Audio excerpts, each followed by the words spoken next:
joining us from Hollywood, Florida. He's the executive director and co-founder of the Association of Climate Change Officers. Daniel, some pretty grim news there. What do you make of it all?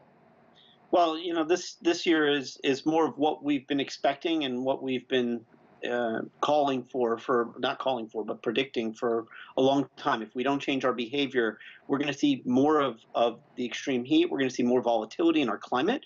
We're going to see more intense precipitation, more intense droughts, and more extreme events, unfortunately. A few months back, I was in Greenland, and the folks there say, what happens in Greenland doesn't stay in Greenland. In other words, you see the levels of the icebergs melting, but that's impacting other parts of the world. Can you talk about this kind of, the shift that we're seeing there and just how alarming it is? Yeah, well, in Greenland and Antarctica, we're really concerned about the ice shelves that are on land right now, but are rapidly calving, which means crushing and melting and falling into the ocean.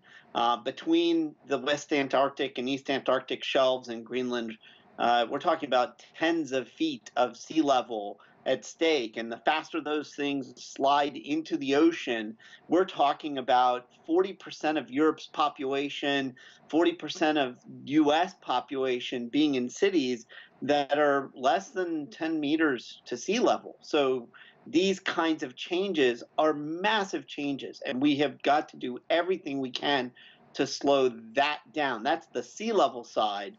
But the concentration of emissions in the atmosphere is also creating other volatility, like the atmospheric river system that we're seeing combined in a La Nina year that is just pummeling California right now. Yeah, it's interesting, Daniel. I was going to ask you about California because recently it seems like almost every day we've got some alarming story. Not too long ago it was the Pakistan flooding, which was just really devastating. Now we're seeing what's happening in California. Of course, they had a severe drought. Now they're having the flooding. Can you talk about this relationship? Yeah, it's interesting. I like to call it global weirding as we get into the global warming. It's not just a smooth line up, but you kind of see volatility on its way up. So what we've seen is that the probability of extremes is getting greater and greater now. If you think of it as like a pinball table, if you tilt the pinball table, you're going to change the odds of the outcome. Well, we've tilted the atmosphere. So we're changing the odds of outcomes of things like droughts and flood events and high precipitation and sea level.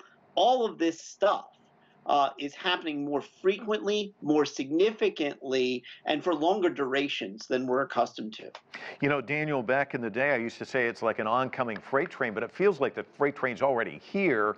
Do you feel like it's getting enough attention, and what should policymakers be doing about this?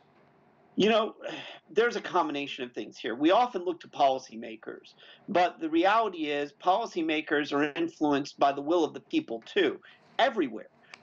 This needs to be number one on people's plates, and unfortunately, it's just often not. And it's because we don't often understand the relationship between this and the things that we often think about as our number one priorities, our ability to earn a living, our ability to have food and safety.